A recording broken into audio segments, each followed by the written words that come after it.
Exit, pursued by death. Welcome back to Charles Paris Mysteries. Tonight, we leave the real world behind and step into the salt-sprayed, desperate world of a fading seaside theatre that clings to the coast like a barnacle. It is a place where the dressing rooms smell of damp velvet and disappointment, and where the only thing cheaper than the budget is the loyalty of the cast. This mystery is an affectionate homage to the style of Simon Brett, but the twist is entirely our own. Here is a question for you tonight. Have you ever had to accept a job that required you to wear a uniform or a costume that completely stripped you of your dignity? Let me know in the comments. Your stories help fuel the atmosphere here. So, before you get comfortable, please take a moment to like the video and subscribe. It helps keep Charles in whiskey. Now, pour yourself a large Bell's, turn down the lights, and let's raise the curtain on Exit Pursued by Death. The phrase resting actor is one of the great euphemisms of the English language, sitting comfortably alongside collateral damage and comprehensive insurance. For Charles Paris, a man whose career had been a long, meandering oxbow lake of near misses and almost rans, resting was less a temporary state and more a permanent postcode. It was January. The festive season had packed its bags and left, leaving behind only grey skies, tighter waistbands, and a collective national hangover. And nowhere is the post-Christmas come-down more palpable than in a seaside town that has forgotten to close for the winter. Charles was about to discover that there are things worse than unemployment. There is, for instance, employment. Specifically, employment that involves a synthetic fur suit, a theatre with rising damp, and a murder that, much like his career, was poorly staged, badly lit, and entirely unnecessary. Number, Chapter 1. Hereford Road, Wintering. The temperature in the bedsit in Hereford Road was not merely cold. It was a proactive, aggressive chill that seemed to have a personal vendetta against Charles Paris. He sat on the edge of the bed, wrapped in a dressing gown that had seen better decades, staring at the gas meter. It stared back, silent and accusatory, demanding a sacrifice of coinage that Charles was currently unable to provide. He was, as the industry parlance went, resting. He had been resting for some time now. In fact, if he rested any harder, he would be medically comatose. He exhaled, watching his breath form a small, melancholy cloud in the room. The silence of the bedsit was heavy, broken only by the sound of a distant police siren and the rhythmic dripping of a tap in the shared bathroom down the hall, a sound that Charles had long ago decided was the heartbeat of failure. He picked up the copy of The Stage that lay on the floor. He had already read it cover to cover, scanning the castings column with the desperate optimism of a man looking for a life raft in a desert. There was nothing. Or rather, there was nothing for a 50-ish actor with a face that looked like it had been slept in and a reputation for being difficult, which was code for occasionally turning up hungover. The phone rang. The sound was so unexpected that Charles nearly knocked over the empty mug of tea on his bedside table. He stared at the device for a moment. A phone call could mean only two things: a bill collector displaying remarkable tenacity, or Maurice Skellen. He picked up the receiver. "Charles Paris," he said, injecting a rich, baritone busyness into his voice, the tone of a man interrupted in the middle of signing a multi-picture deal. "Charles, dear boy." It was Maurice. The voice was unmistakable, a breathless, wheezing affection that sounded like a pug trying to inflate an air mattress. "Maurice," Charles said, dropping the baritone. "I was just reviewing some scripts." "Splendid, splendid," Maurice breezed, ignoring the lie with the grace of a professional. "Look, are you free for lunch? I have a little proposition for you, something rather exciting." Exciting in Maurice's vocabulary usually meant humiliating, but paid, or occasionally unpaid and likely to result in injury. But Charles looked at the gas meter again. "I could probably squeeze you in," Charles said. "Where?"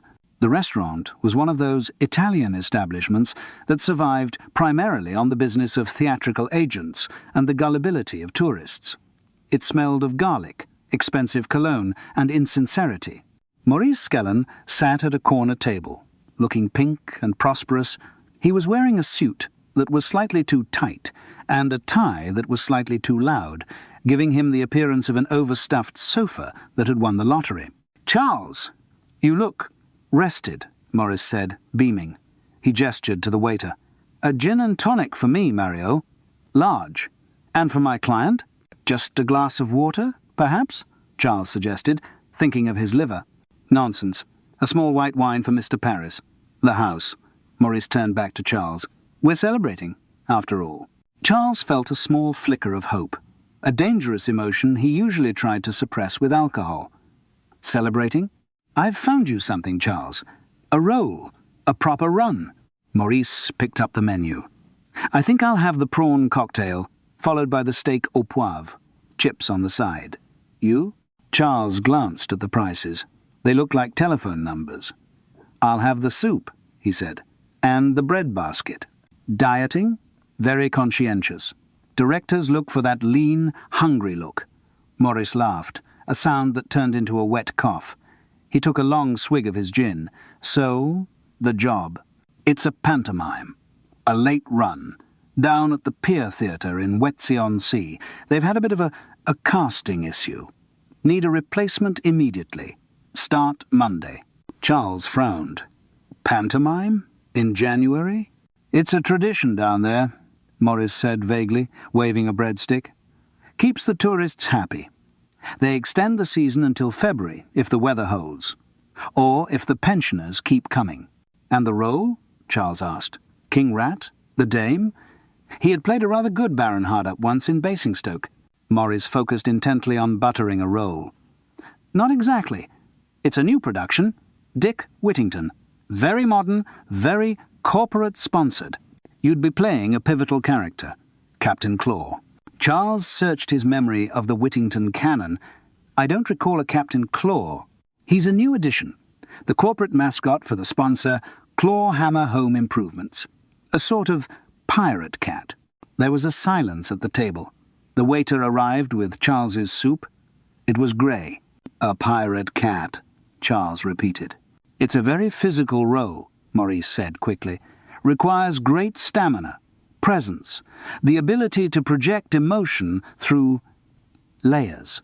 "Layers? It's a costume role, Charles. A skin role." Charles stared at him. "You mean a mascot suit? You want me to wear a giant plush suit?" "It's not just a suit, Charles. It's a character. Captain Claw is the spirit of the show. He guides Dick Whittington. He fights the rats. He dances." "He dance?" "Only a little jig. In the finale." Charles put down his spoon. "Maurice, I am a classically trained actor. I have played Hamlet. I have played Lear, admittedly, in a loft in Shoreditch above a kebab shop, but I have played him. I am not dressing up as a pirate cat to sell hammers to pensioners in Wetsey." "The pay is 500 a week," Maurice said softly, "plus a per diem." Charles looked at the soup. He thought of the gas meter. He thought of the landlord, a man with the empathy of a parking clamp. He thought of the empty bottle of Bell's in his bin. £500. "Is the face open?" Charles asked quietly. "Mesh," Maurice said. "High visibility. Very breathable. Practically method." The steak arrived, sizzling aggressively. Maurice tucked a napkin into his collar. "I told them you were perfect for it. I said, Charles Paris has the physicality, the pathos. I said, he can bring a dignity to Captain Claw that no one else could." "You mean I'm the only one desperate enough to do it?" "Potato? Potato?" Maurice mumbled through a mouthful of beef. "So, do I tell them yes?" Charles looked out the window. It was starting to rain, a cold, miserable drizzle that greased the pavements of London. "Yes," Charles said. "Tell them yes." "Excellent!" Maurice raised his glass. "To the theatre." "To rent," Charles corrected. He didn't go straight home after lunch. The thought of the silent bedsit was too much to bear without fortification. He walked to the Montrose, his club, or rather, the place where he drank, and occasionally remembered being an actor. The bar was quiet, populated by the usual suspects. A couple of radio producers complaining about budget cuts, and an elderly actor who had once been in a soap opera in the 70s and was now permanently surprised that no one asked for his autograph. Charles leaned against the bar. The wood was sticky, a tactile history of spilled drinks and bad decisions. "Afternoon, Mr. Paris," the barman said. "The usual?" Charles nodded. "A large Bell's, please." He watched the amber liquid splash into the glass. It was the colour of optimism, or perhaps just the colour of a sunset seen through dirty glass. He picked it up and took a long swallow. The whisky burned pleasantly on the way down, lighting a small fire in the damp cellar of his soul. Captain Claw, a pirate cat. He looked at his reflection in the mirror behind the bar. The bags under his eyes were heavy enough to carry groceries. His hair was thinning in a way that suggested a slow, strategic retreat. "Well," he whispered to the glass, "it's work, isn't it?" He raised the glass in a toast to his reflection. "To Captain Claw," he muttered. "May he have 9 lives. Because God knows, Charles Paris has used up most of his." He finished the drink in one go and signalled for another. It was going to be a long winter. Chapter 2. Green Room, Grey Souls. The Pier Theatre in Wetsey-on-Sea did not so much stand on the seafront as cower from it. It was a Victorian confection of peeling stucco and rusted ironwork, clinging to the end of the promenade like a limpet that had lost the will to live. Charles stood before the stage door, battling a wind that seemed determined to turn his coat inside out. A poster for Dick Whittington flapped loosely against the wall, paste and optimism having failed in equal measure. A banner sticker, reading "Extended by popular demand," had been slapped over the dates, though the peeling corner suggested the demand had been less popular and more contractual. He pushed the door open and stepped inside. The smell hit him instantly. It was the specific, evocative perfume of provincial theatre. A cocktail of damp carpet, overheating lighting gels, cheap hairspray, and the ghost of 1,000 cigarettes smoked illegally in toilets. To a civilian, it might smell like a fire hazard. To Charles Paris, it smelled like home. Or at least, the sort of home where the heating has been cut off and the relatives are all slightly mad. He navigated the labyrinth of corridors, the walls lined with black and white headshots of actors who had long since retrained as estate agents, until he found the green room. It was a windowless bunker painted in a shade of yellow that suggested liver failure. A kettle in the corner was emitting a plume of steam and a high-pitched whine that sounded suspiciously like a cry for help. "You must be the cat," a voice rumbled. Charles turned. Sitting at a formica table, applying false eyelashes with the precision of a brain surgeon, was a man the size of a wardrobe. He was wearing a floral housecoat that would have been visible from space. "Charles Paris," Charles said, extending a hand. "And you are?" "Les," the man grumbled, not looking up. "Les Large, the dame, Sarah the cook, or, as I like to call her, Sarah the gin sponge." He gestured vaguely with a mascara wand. "Kettle's broken. Biscuit tin is empty. Welcome to hell." "Cheery," Charles noted. "It's January in Wetsey, darling. Cheer is an optional extra we couldn't afford." The door swung open, and a young woman limped in. She was wearing fishnet tights, a tunic that barely covered her modesty, and a pair of Ugg boots. This was Tanya, the principal boy. "My ankle," she announced to the room, "is actual agony. I think I've fractured a vibe." She flopped onto a sofa that exhaled a cloud of dust. "Oh, hello. Are you the new Claw?" "I believe so," Charles said. "Good luck," she said darkly. "The last one left in tears. Or maybe it was an ambulance. I forget." Charles was about to ask for clarification when the atmosphere in the room shifted. It wasn't a sound, exactly. It was a drop in pressure, the sort that precedes a thunderstorm or a tax audit. A man stood in the doorway. He was wearing a suit that cost more than the entire production budget. His shoes were polished to a mirror shine that seemed obscene against the grimy linoleum. He held a tablet device like a weapon. "Right," the man said. "No hello, no good afternoon, just right. Listen up. Assets." "That's the suit," Les whispered, the menace in his voice cutting through the theatrical camp. "Marcus Gable, sponsor's man." Marcus Gable stepped into the room, his eyes scanning the cast with the warmth of a barcode scanner. "I've just looked at the box office projections for the weekend. They are soft, very soft. We are not hitting our KPIs on family engagement. We're a pantomime, Marcus," Les said, applying lipstick with a trembling hand. "Not a sales funnel." "Everything is a sales funnel, Leslie," Gable snapped. "Clawhammer Home Improvements has sunk 40 grand into this farce. I want brand alignment. I want the Hammer Hits song to be louder in Act 2. And I want the villain to stop ad-libbing about the council. It's off message." From the corner, a man Charles recognized Gavin Gore. A face from an 80-second sitcom about a chaotic vicar stood up. He was wearing a velvet cape and looked like he was holding on to his dignity by his fingernails. "It's called satire, Marcus," Gavin said, his voice trembling with a mixture of rage and fear. "The audience loves it." "The audience is confused, Gavin. And confusion does not convert to sales." Gable turned his gaze to Charles. "You, new cat?" "Charles Paris," Charles said, trying to project an air of Shakespearean authority. "Don't care. The suit is in wardrobe. Get in it. We need to do a visibility check." The last guy was tripping over the tail. It looked amateur. If you fall over, you're in breach of contract. We are projecting strength, durability, and competitive pricing. Not slapstick. "It is a pantomime," Charles pointed out gently. "Slapstick is rather the point." Gable stepped closer. He smelled of expensive mints and aggression. "Not when you are wearing the logo, sunshine. You are the face of the brand. Or the snout. Whatever. Get changed. I want you on stage in 10 minutes for a synergy briefing." He turned on his heel and marched out, the click of his heels sounding like gunfire. "Charming chap," Charles said into the silence. "I hope he dies," Tanya said pleasantly, massaging her ankle. "I genuinely hope he chokes on a spreadsheet."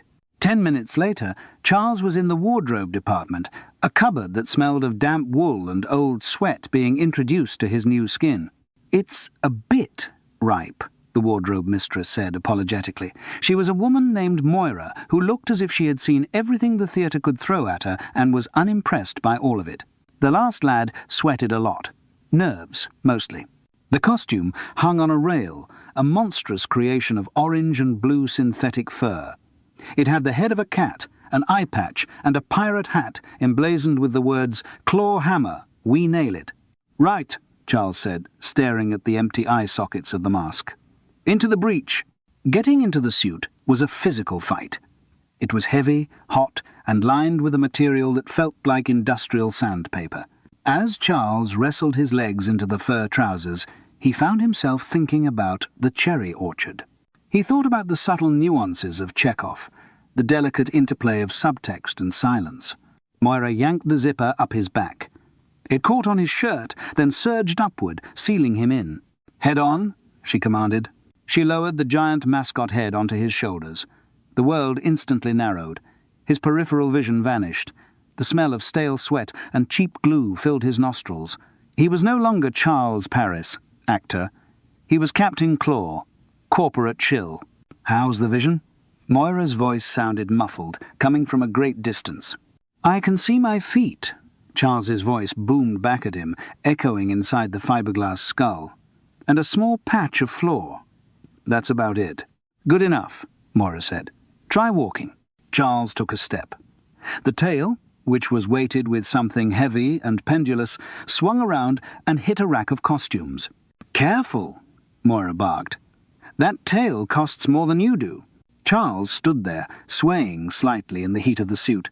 He felt a trickle of sweat begin a long, slow journey down his spine. He was 50 years old. He was wearing a giant cat suit. He was about to go on stage and be shouted at by a man who used the word synergy without irony. "I have played kings," Charles mumbled inside the head. "I have played murderers. I have played lovers." "What was that?" Moira asked. "I said," Charles shouted, his voice muffled by 2 inches of foam, "I am ready for my close-up." He waddled towards the door, his tail knocking over a bin as he went. It was going to be a performance to remember. Chapter 3. The Slapstick Accident. The performance that evening was a triumph of volume over quality. The theatre was half full, populated largely by children who had consumed their own body weight in refined sugar, and parents who wore the glazed, thousand-yard stare of veterans returning from a terrible war. Inside the Captain Claw suit, Charles Paris was experiencing his own private ecosystem. The temperature was tropical, the air was stale, and the sweat was running into his eyes, which was particularly problematic given that he couldn't wipe them without removing his entire head. He was currently stage left, performing a nautical hornpipe that Morris had described as whimsical and Charles would describe as cardiac-threatening. "Heave away, me hearties," bellowed Les, who was filling the stage as a dame roughly the size of a small galleon. Les winked at the audience, a gesture that involved moving half his face. "We need to find that treasure before the rats do." The audience screamed. They liked rats. They liked screaming. They were having a wonderful time. In the wings, however, the mood was less festive. Through the mesh of his cat eyes, Charles could see Marcus Gable. The suit was pacing back and forth in the prompt corner, glowing with a rage that seemed to vibrate off his pinstripes. He was shouting at the deputy stage manager, a terrified girl named Sophie who looked like she was about to cry. "Faster!" Gable hissed, his voice cutting through the on-stage dialogue. "Pick up the pace! We are losing the demographic! Get to the branding moment!" On stage, Tanya, the principal boy, slapped her thigh with a sound like a pistol shot. "Look, Captain Claw! Is that a ship on the horizon?" This was Charles's cue. He was supposed to shade his eyes, wobble comically, and then point. He shaded. He wobbled. He pointed. The suit's paw, which was the size of a boxing glove, poked Les in the corset. "Ooh, saucy puss," Les ad-libbed, getting a roar from the front row. "Cut the smut!" Gable yelled from the wings, abandoning all pretense of professional distance. He stepped out from the prompt corner, dangerously close to the edge of the scenic cloth, checking his watch furiously. "Get to the drop! The drop!" The drop was the Act 1 finale, spectacular. A giant, glitter-encrusted treasure chest, emblazoned with the Clawhammer logo, was supposed to descend from the fly tower, triggering a shower of gold coins, chocolate, and balloons. "And what is that I see descending from the heavens?" Tanya shouted, looking up. "It's the loot!" Les screamed. Charles looked up. He couldn't see much through the mesh, but he heard the specific, heavy thunk of a brake being released in the fly gallery high above. The treasure chest began its descent, but it was coming down fast, too fast, and Marcus Gable, obsessed with his watch and his anger, had stepped onto the marked area of the stage floor, the dead zone kept clear for the drop. He was looking at his tablet, furiously typing an email that would presumably fire everyone in the building. "Move!" Charles shouted inside the suit. The sound was swallowed by the foam. He tried to run, to tackle the man, but the Captain Claw feet were huge, unwieldy pads of foam rubber. Charles managed 2 steps before he tripped over his own tail. He hit the deck with a soft whump, sliding across the stage like a giant orange curling stone. "Mr. Gable!" Les shouted, dropping the falsetto. Gable looked up. He saw the treasure chest. He saw the logo he had paid £40,000 for. And then, with a sickening crunch that no amount of orchestra brass could mask, the heavy wooden prop slammed into him. The chest didn't bounce. It just landed, dead weight, crushing the sponsor flat against the stage boards. For a second, there was total silence. The audience thought it was a gag, a brutal Tom and Jerry-style gag. A few children giggled tentatively. Then the blood began to pool out from under the glittery wood. "Curtain!" Les screamed, his voice cracking. "Bring down the bloody curtain!" The heavy velvet house tabs flew in, hitting the stage floor with a cloud of dust, shutting off the view of the tragedy from the stalls. Backstage, chaos erupted. "Get it off him!" Gavin Gore shouted, rushing forward, his villain cape tangling in the rigging. Charles scrambled to his feet, ripping the cat head off. The rush of cold air was shocking. He gasped, blinking in the harsh work lights that had just snapped on. "Don't move him!" the stage manager yelled. "Call 999!" But it was too late. Charles could see the angle of the leg sticking out from under the chest. He had seen enough stage deaths and enough real ones to know the difference. The suit had been cancelled. The police arrived 10 minutes later. They were young, efficient, and clearly annoyed that their evening had been interrupted by a man dressed as a cat and a corpse under a prop. "Accident," the lead officer said, closing his notebook after a brief look at the rigging. "Brake failure on the counterweight system. Tragic. Seen it before with sandbags. Health and safety will have a field day." Charles stood in the wings, holding his cat head under his arm like a gruesome trophy. He was trembling, partly from the adrenaline, partly from the cold that was now seeping into his sweat-drenched underclothes. He watched the police officer walk away. Then he looked up at the fly rail. The rope that had held the chest was dangling loose. The officer was right. It looked like a slip, a mistake. But Charles Paris knew theatre. He knew that flymen, even the sullen, underpaid ones at Wetsea, were creatures of habit. They tied knots that could hold elephants. They double-locked brakes. He walked over to the purchase point, where the chest had been clipped on. The heavy steel carabiner lay on the floor near the chest. He squatted down, ignoring the protest of his knees. The carabiner wasn't broken. It was open, and taped around the gate of the clip, the little spring-loaded part that snaps shut to keep the rope secure, was a small, translucent strip of sellotape. It was a trick old stagehands used during a fast change to keep a clip open for a split second before snapping it onto a piece of scenery. But this clip had been taped open permanently. It meant that the chest had been hanging on by nothing but friction and luck. The vibration of the actors stomping on stage, or perhaps the thud of Charles falling over, had been just enough to shake the open hook free. This wasn't a brake failure. It was a trap. Someone had rigged the chest to fall. They just hadn't known exactly who would be standing underneath it. Or perhaps, they had known exactly where Marcus Gable liked to stand to shout at people. "Mr. Paris?" Charles jumped. It was the young police officer. "We need a statement, sir. If you could step out of the animal?" "Of course," Charles said, standing up. He subtly kicked the taped carabiner under a piece of black masking curtain. He wasn't going to give it to the police. Not yet.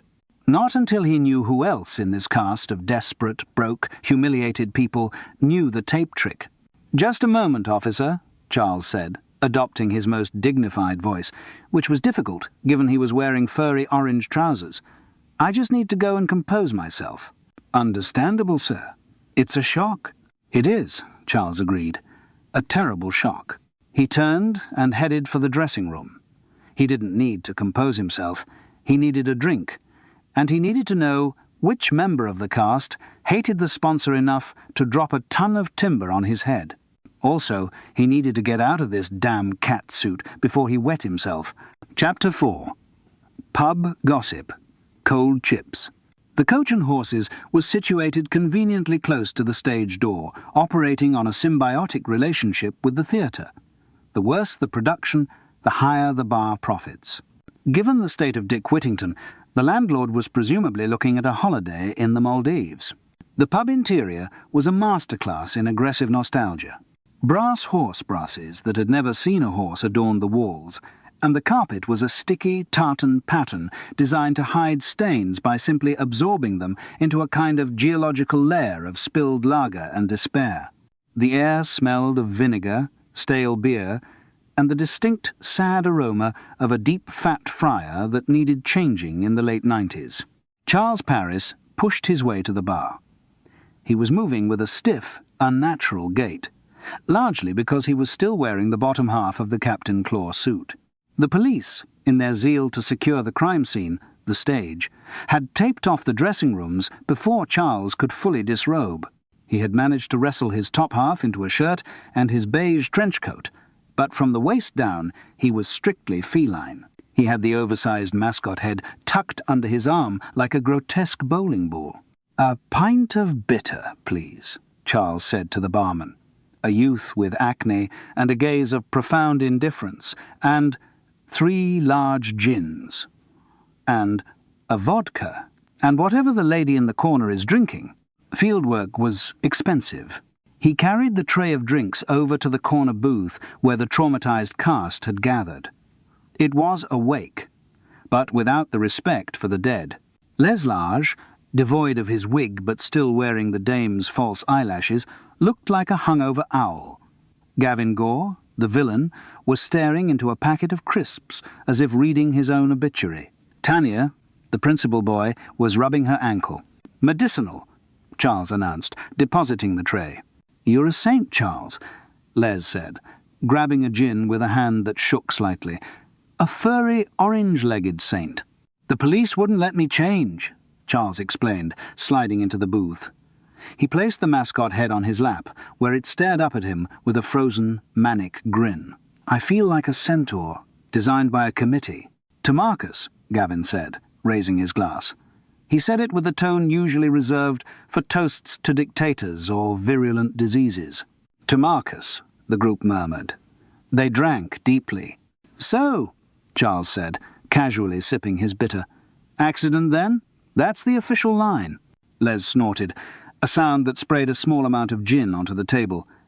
"Accident? It was karma, darling. Instant, heavy, wooden karma." "He was pushing for it," Tanya said, her voice hard. "The way he treated the crew? I'm surprised a sandbag didn't get him weeks ago." Charles nodded sympathetically. He seemed focused, on the business side. "Focused?" Gavin laughed bitterly. "He was a forensic accountant with a personality disorder. Do you know what he told me this afternoon? He said my performance was inefficient. He wanted me to cut the "oh yes he is" routine by 30 seconds to make room for another sponsor announcement. He was going to fire Sophie, Tanya added quietly.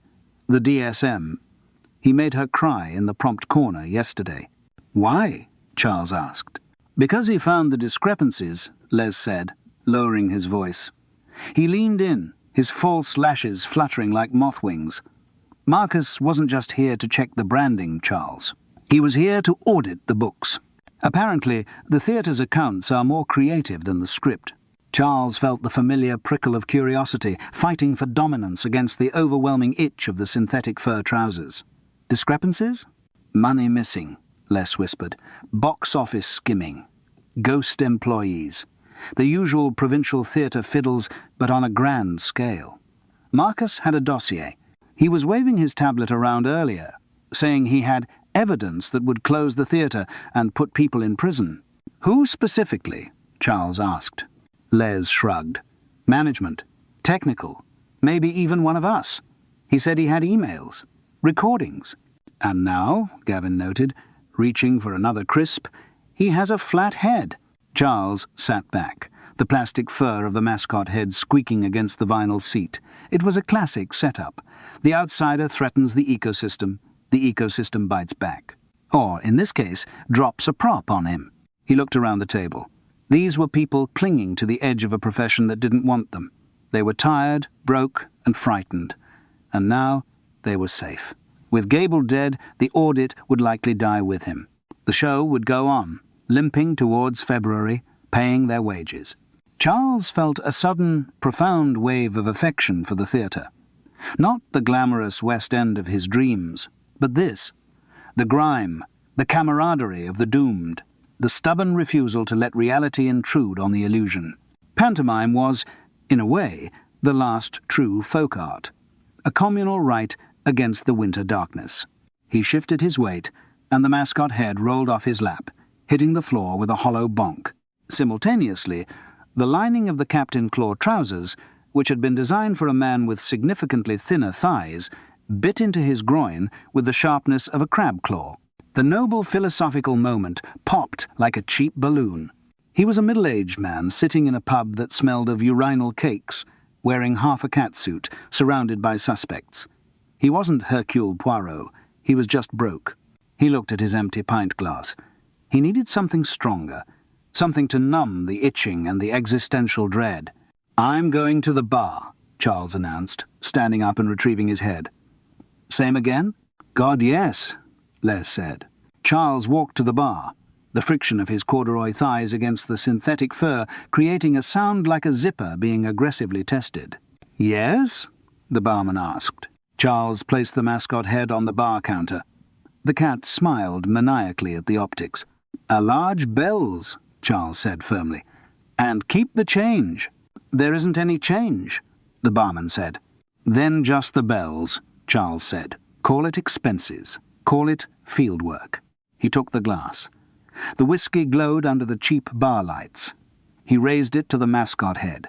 Here's to curiosity, he whispered, and to getting out of these damn trousers. Chapter 5. Muswell Hill, Sanity. The journey to Muswell Hill was, as always, a journey into a foreign country where people paid their taxes, owned dishwashers, and slept on sheets that had been ironed. For Charles Paris, crossing the threshold of his wife's home was an act of emotional smuggling. He always felt he was bringing contraband chaos into a zone of strict neutrality. He arrived at the house on the quiet, tree-lined street just after 9. The windows glowed with a warm, amber light that suggested stability and central heating, two things Charles's life in Hereford Road notably lacked. He rang the bell. He didn't use his key. He still had one, somewhere, but using it felt like a presumption he could no longer afford. Frances opened the door. She was wearing her reading glasses on a chain and a cardigan that looked aggressively sensible. She looked at Charles haggard, smelling faintly of pub smoke and panic, with an expression of weary tolerance. "I didn't think you were coming tonight," she said. It wasn't an accusation, merely a statement of data. "I was in the area," Charles lied. Muswell Hill was in the area of nowhere, except Muswell Hill. "Come in," she sighed. "David is out at his bridge club. There's some shepherd's pie in the oven. It might be a bit dry." The mention of David, the invisible, reliable, solvent presence in Frances's life, stung Charles with the familiar prick of jealous arrogance. David was a school's inspector. David probably knew how to fix a fuse. David almost certainly didn't dress up as a pirate cat for money. Charles followed her into the kitchen. It was a room of aggressive normality. The table was covered in exercise books, stacked in neat piles like bricks in a wall of education. Frances sat back down, picking up a red pen that looked like a weapon. "So," she said, marking a vigorous cross on a child's essay, "you look terrible. Is it the drink or the job?" "A bit of both," Charles admitted, sinking into a chair. The warmth of the kitchen was seducing him, making his eyelids heavy. "And a death." Frances paused, the pen hovering. "A death?" "At the theatre. The sponsor, a man named Marcus Gable. A treasure chest fell on him." "How careless," Frances said dryly. "It wasn't careless, Frances. It was murder." She put the pen down and looked at him. This was the dynamic that had sustained their strange, semi-detached marriage for decades. Charles brought the melodrama.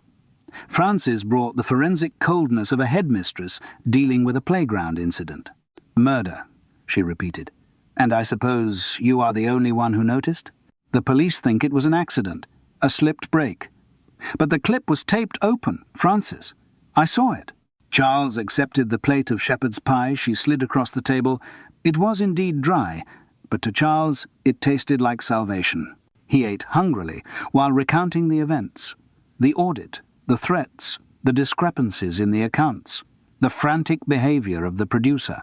Frances listened, her face unreadable. When he finished, she poured him a cup of tea. Not whiskey, tea. "It's not very dramatic, is it?" she said. "Not dramatic? A man was crushed by a fake gold chest during a pantomime finale. It's operatic." "No, Charles. The motive. You're looking for something theatrical, jealousy, billing, upstaging. But this Marcus person was an auditor." She picked up her pen again. "Auditors don't get killed for artistic differences. They get killed for arithmetic." "Arithmetic?" "He found money missing," Frances said, as if explaining long division to a slow pupil. "If the theatre is struggling, and the management is creative with the books, an audit is a death sentence for the business. Someone didn't kill him because he was annoying. They killed him to stop him reading a spreadsheet." Charles paused, a forkful of potato halfway to his mouth. "You think it's just fraud? I think people panic when their livelihoods are threatened. You said the chest fell during a specific cue?" "Yes. The drop. The finale." "And how did the killer know he would be standing there?" "He was always there," Charles said, shouting at the DSM. He was obsessed with the timing. So the killer didn't just need to rig the rope, Frances said, returning to her marking. They needed to control the moment. They needed to know exactly when the chest would fly and ensure he was under it. Charles froze. The memory of the prompt corner flashed in his mind. The stage manager's book. The cue, Charles whispered. What? The prompt book. I saw it earlier. There was a sticky note over the finale cue. I thought it was just a timing change, but if someone altered the cue, I called it early or late. They could ensure the chest dropped exactly when Gable stepped forward to complain. There you are, Frances said, closing an exercise book with a decisive snap. It's not a crime of passion, Charles. It's a crime of administration. Someone managed the stage to manage the murder. She looked at the clock. David will be back in 20 minutes. You should probably go. The warmth of the kitchen suddenly felt revoked. The David deadline hung in the air. Right, Charles said, standing up. Yes, of course. There's a Tupperware in the fridge with the rest of the pie, Frances said, not looking up. Take it. You look like you're not eating. Charles took the plastic container. It was a handout, a charity parcel for the indigent ex-husband. He felt a surge of affection so strong it was almost painful. Thank you, Frances. Don't get killed, Charles, she said, opening a new exercise book. It would be terribly inconvenient for the girls. I'll try my best. He let himself out. The air outside was biting, smelling of frost and damp leaves. He walked down the path, clutching the Tupperware like a talisman. Frances was right. It wasn't about art. It was about paperwork. And if there was one thing Charles Paris knew, it was that the most dangerous thing in the theatre wasn't the ego, it was the desperation. He needed to look at that prompt book again. Chapter 6. Billing is Belief. The following morning, the Pier Theatre had the shell-shocked atmosphere of a battlefield the day after the armistice.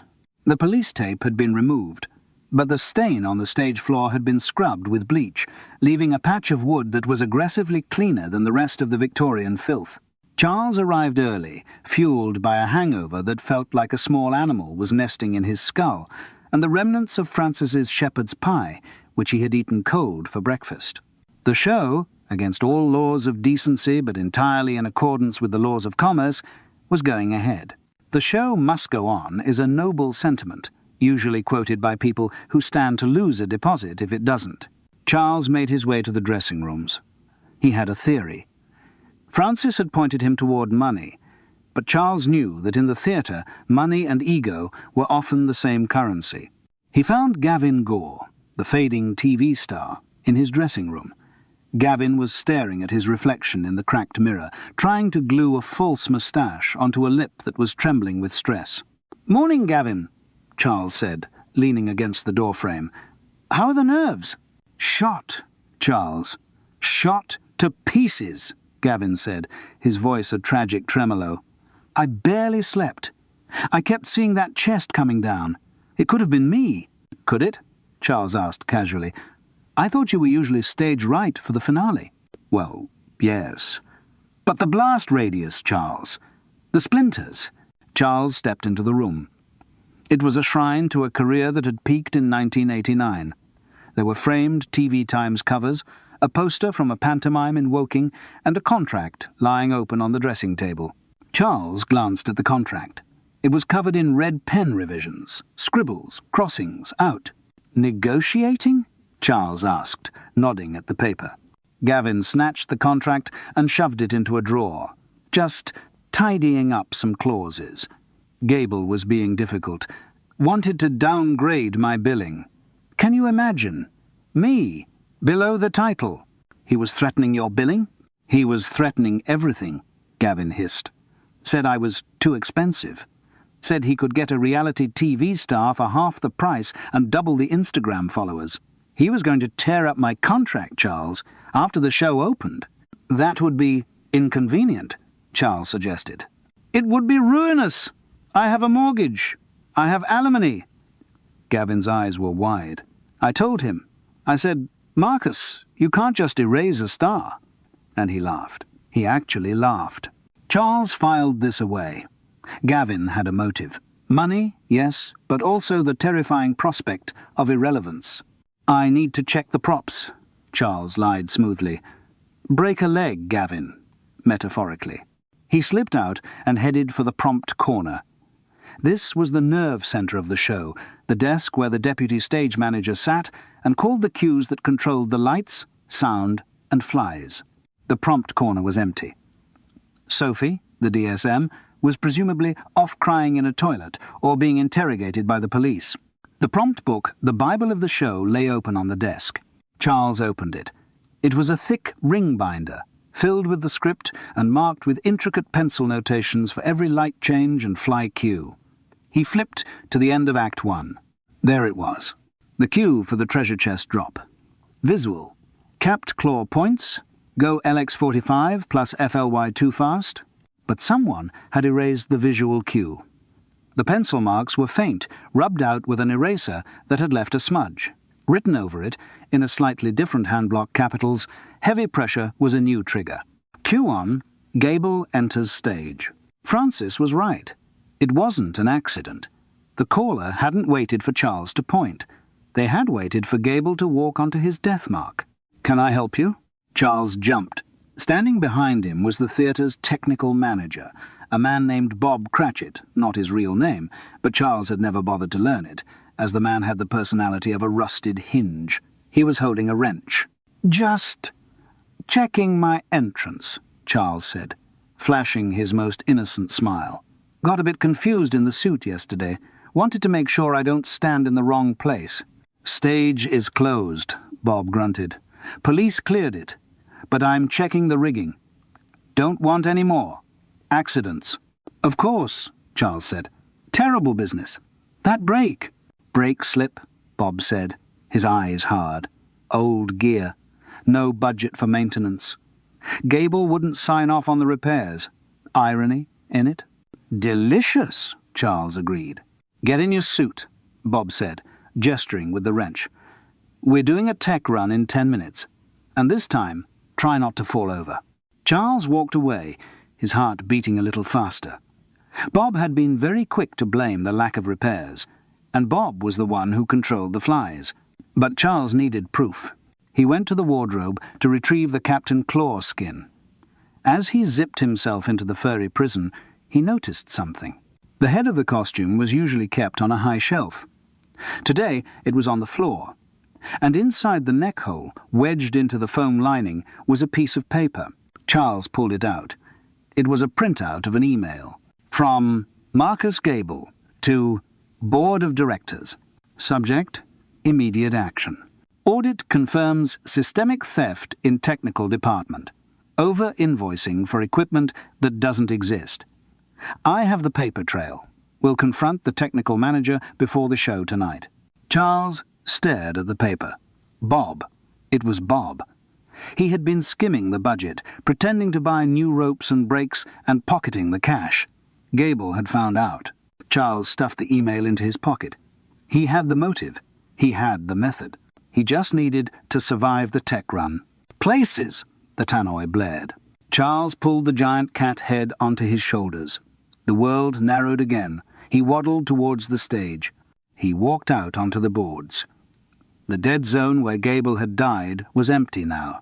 "Right," Bob's voice came from the darkness of the auditorium. "Let's run the finale. I want to check the new safety line on the chest." "Is that necessary?" Les Large called out from the wings. "I'm not sure my nerves can take it." "Health and safety!" Bob yelled. "Cat! Center stage! On the mark!" Charles walked to the center. He stood on the X of gaffer tape. "Okay," Bob called, dropping the chest. "Now?" Charles looked up. Through the mesh eyes, he saw the massive wooden box plummeting towards him. "Run!" his brain screamed. But the suit was heavy, and the floor was slippery. He threw himself to the left, a clumsy, furry dive. The chest slammed into the stage, inches from his tail. The wind of the impact ruffled his synthetic fur. "Whoops!" Bob's voice echoed from the dark. "Bit fast, that. Brake must still be dodgy." Charles lay on the floor, his heart hammering against the foam chest plate. That hadn't been a test. That had been a second attempt. Bob knew. Bob knew Charles had seen the book. The investigation was no longer academic. Charles Paris was now the mouse, and the cat, well, the cat was the one holding the wrench. Chapter 7. Stuck in the Fur. The theatre at night was a cathedral of shadows. Without the flattering lies of the stage lights, the backstage area was revealed for what it truly was. A cold, industrial cavern filled with the debris of forced jollity. Charles Paris was currently hiding in the scenery dock, a narrow corridor jammed with painted flats, plastic beanstalks, and the severed heads of various pantomime villains. He had decided, in a moment of tactical brilliance that he now deeply regretted, that the best way to overhear Bob the technical manager was to blend in. And since the backstage area was populated almost entirely by inanimate objects and costumes, Charles had reasoned through a fog of fatigue and adrenaline that the best camouflage was to remain inside the Captain Claw suit. His logic, such as it was, relied on the purloined letter principle. Nobody looks for a spy inside a giant, grinning orange cat. If he stood perfectly still next to the prop table, he would simply look like a discarded costume. The flaw in this plan, however, was physics. Charles had wedged himself into a gap between a giant plywood cow and a rack of sequined jackets. The space was approximately 12 inches wide. The Captain Claw head was 18 inches wide. He was stuck. He stood there, breathing shallowly into the fiberglass snout, his arms pinned to his sides like a trussed turkey. His nose was itching with a ferocity that suggested it knew he couldn't scratch it. Footsteps echoed on the wooden floorboards. Heavy, purposeful boots. "Yeah, I'm locking up now," a voice grunted. It was Bob. Charles froze, or rather, he remained frozen, but with added tension. Bob walked into the scenery dock, the beam of his torch slicing through the gloom. He was on his mobile phone, the blue light illuminating a face etched with the specific stress of a man juggling larceny and manslaughter. "No, the police are gone," Bob said, stopping just feet from where Charles was entombed behind the cow. "They bought the accident line. Brake failure. Easy." Charles held his breath. The air inside the suit tasted of stale foam and terror. "The actor? The old soak?" Bob laughed, a harsh, dry sound. "He suspects. Yeah. Saw him looking at the prompt book. But I put the frighteners on him during the tech run. Dropped the chest a bit close. He nearly wet his fur."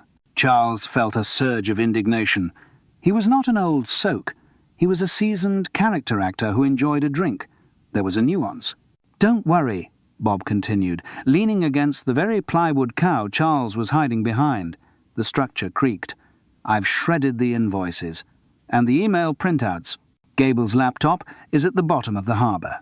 There's no proof I touched the accounts. We're in the clear." This was it. The confession. Charles had heard enough. Now he just needed to wait for Bob to leave, extricate himself from the cow, and go to the police. But fate, which had been writing Charles's script for decades, decided to intervene with a plot twist. The Captain Clawtail, a heavy, weighted appendage designed to provide counterbalance for dance moves, had been resting precariously on a shelf behind Charles. As Bob leaned on the cow, the vibration travelled through the wood. The tail slipped. It swung down like a pendulum, knocking into a metal bucket filled with prop swords. Clang. The sound was deafening in the silence. Bob spun around, dropping the phone. He shone the torch directly at the gap between the cow and the jackets. The beam hit the reflective mesh eyes of Captain Claw. For a second, there was a tableau of total absurdity. A man in a high-vis vest staring at a giant pirate cat wedged behind a farm animal. "What the—" Bob started. Then Charles, realizing that the element of surprise was his only weapon, did the only thing he could. He meowed. "Meow," Charles said, in a deep, baritone rumble that sounded less like a cat and more like a tectonic plate shifting. "You!" Bob roared, grabbing a prop sword from the bucket. "You snooping little rodent!" He lunged. Charles threw himself backwards. The friction of the suit against the plywood cow created a sound like tearing canvas. He popped out of the gap like a cork from a bottle, stumbling backwards into the open scenery dock. "Come here!" Bob yelled, swinging the sword. It was plastic, but it was heavy plastic. Charles turned and ran. Running in a mascot suit is not like running in real life. It is more like piloting a hovercraft that has lost its steering. Charles waddled at speed, his giant foam feet slapping the floorboards. He crashed through a rack of costumes, emerging draped in a feather boa. He knocked over a stack of cardboard boxes, labelled Gift Shop Stock. Bob was right behind him, shouting threats that were anatomically improbable. "Stop! I'll kill you, you furry bastard!" Charles saw the stage door ahead. It was the finish line, the exit to freedom. He lowered his head and charged, using the mascot's skull as a battering ram. He hit the push bar with his shoulder. The door flew open. Charles burst out into the cold night air of the alleyway, tripping over the threshold and rolling down the concrete steps. He landed in a heap of bin bags, the wind knocked out of him, the feather boa fluttering down to land on his snout. He scrambled up, expecting the blow of the sword. But the door slammed shut behind him. The lock clicked. Bob wasn't coming out. He knew he couldn't chase a giant cat down the high street without attracting attention. He was locking himself in, or locking Charles out. Charles stood there in the alley, panting, the cold sea air chilling the sweat on his skin. He was safe. He was alive. And he looked utterly ridiculous. He began the long, humiliating walk toward the main road, his tail dragging in a puddle. 20 minutes later, the coach and horses was preparing to call last orders. The pub was quiet, save for a few die-hard drinkers. The door opened. Charles Paris walked in. He had removed the head, which he carried under one arm. He was still wearing the body of the suit, now scuffed, dirty, and draped with a single, inexplicable pink feather. He walked to the bar with as much dignity as a man in a onesie can muster. The barman looked up, his cloth pausing mid-wipe. "Rough night?" the lad asked. Charles placed the head on the counter. He leaned forward, his face pale and glistening. "A large bells," Charles said. His voice was steady, but his hand was trembling. "No. Make it 2 large bells. In 1 glass. Celebration?" "Nerve treatment," Charles said. "I have just been chased by a murderer while dressed as an aquatic mammal. I believe I have earned a sedative." He took the glass. He didn't sip it. He inhaled it.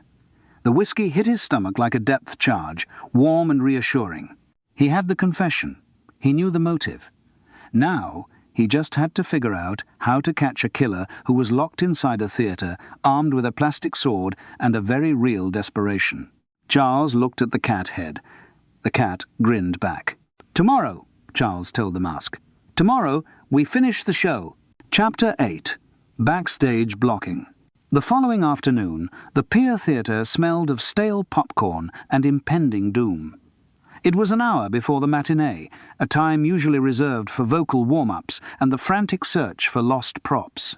Today, however, the atmosphere was thick with a specific kind of tension that Charles Paris recognized instantly.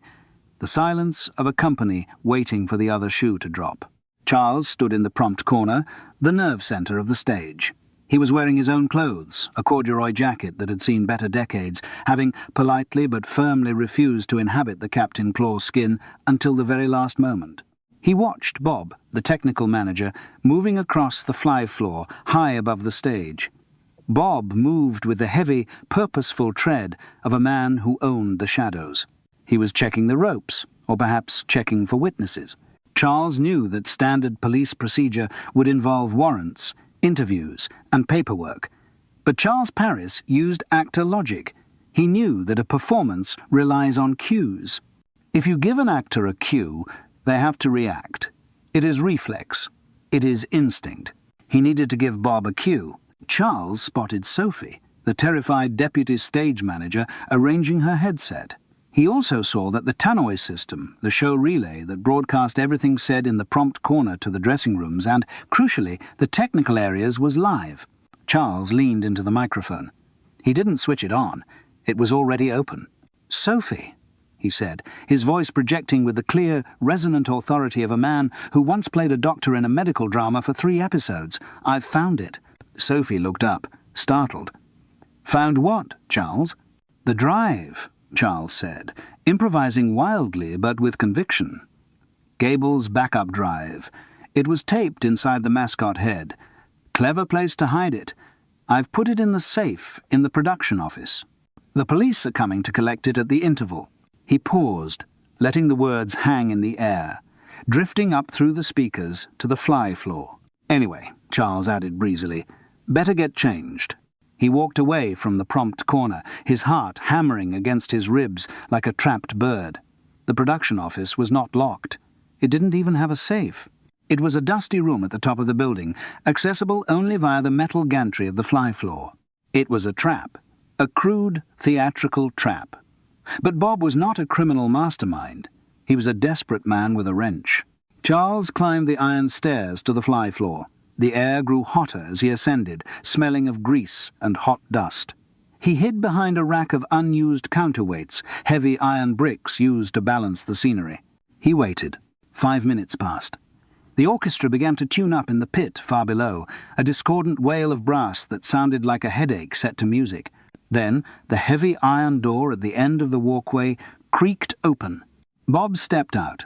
He was pale, sweating, and carrying a crowbar. He wasn't checking ropes. He was heading for the production office. He passed Charles's hiding spot. "Hello, Bob," Charles said. Bob spun around, the crowbar raised. His eyes were wide, the pupils pinned with adrenaline. "You," Bob hissed. "You didn't find anything. You're bluffing." "Am I?" Charles stepped out, maintaining a safe distance. Gable was a meticulous man. He backed up everything. "Even if I don't have the drive, the police will find the cloud logs eventually. It's over, Bob. The curtain is down." "Not yet," Bob growled. He lunged. The struggle that followed was not cinematic. It was messy, clumsy, and embarrassing. It involved two middle-aged men grappling on a narrow metal walkway 40 feet above a stage. Bob swung the crowbar. Charles ducked, the metal clanging against the safety rail. The vibration shuddered through Charles's hands. "I'm not going to prison for a few grand," Bob shouted, swinging again. Charles backed up, tripping over a coil of rope. He fell hard, his back slamming against the pin rail, the heavy beam where the scenery ropes were tied off. Bob loomed over him, raising the bar for a killing blow. "Wait!" Charles shouted. "The cue!" "What?" Bob paused, confused by the nonsensical plea. "The cue!" Charles pointed past Bob's shoulder. It was the oldest trick in the book, the look-behind-you gag, a staple of pantomime since the dawn of time. And because Bob had spent 20 years working in pantomime, because the rhythm of "he's behind you" was burned into his neural pathways, he looked. For a split second, he turned his head. Charles reached out, grabbed the rope of the nearest counterweight set, and yanked the brake lock free. "Flying out!" Charles screamed. The heavy scenery bar, a painted backdrop of old London town, attached to the other end of the rope, plummeted towards the stage floor. Physics took over. As the scenery went down, the counterweight, cradle a massive block of iron next to Bob, shot up. The cradle caught the edge of Bob's jacket. Whoa! Bob was yanked off his feet, lifted 3 feet into the air, and slammed against the upper rail. The crowbar clattered from his hand, falling 40 feet to the stage below, where it landed with a terrifying clang that the orchestra probably mistook for a piece of avant-garde percussion.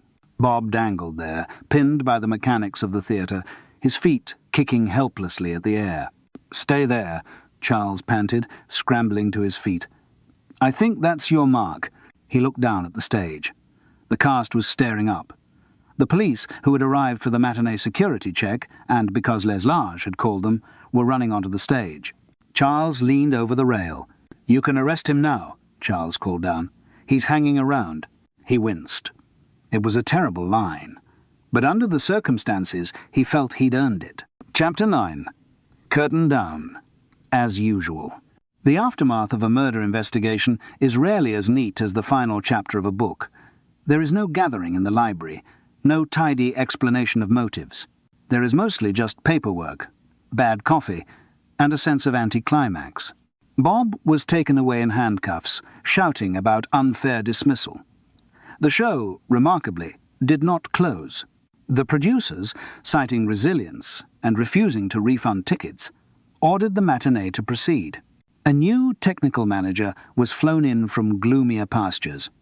The backdrop of old London town was hoisted back up. The blood, or rather the rust from the counterweight, was scrubbed off the fly floor. Charles finished the run. He spent 2 more weeks as Captain Claw, sweating into the foam, dancing the hornpipe, and being pointed at by children. He didn't find any more dignity in the role, but he did find that the adrenaline of solving a murder helped numb the shame of the tail-waggling. On the final night, the theatre was cold. The audience was sparse. The magic had long since evaporated, leaving only the residue of effort. Charles packed his bag in the dressing room. He left the Captain Claw suit on the hanger. It looked deflated, a hollow skin shedding orange fur onto the floor. "Goodbye, you monstrosity," Charles whispered. He walked out of the stage door for the last time. The wind off the sea was bitter, carrying the smell of salt and closure. His phone rang. It was Maurice. "Charles, I hear you're a hero," Maurice wheezed. "Solved the crime. Saved the production." "I wouldn't say saved, Maurice. It limped to the finish line." "Nonsense. Splendid work. And I have news."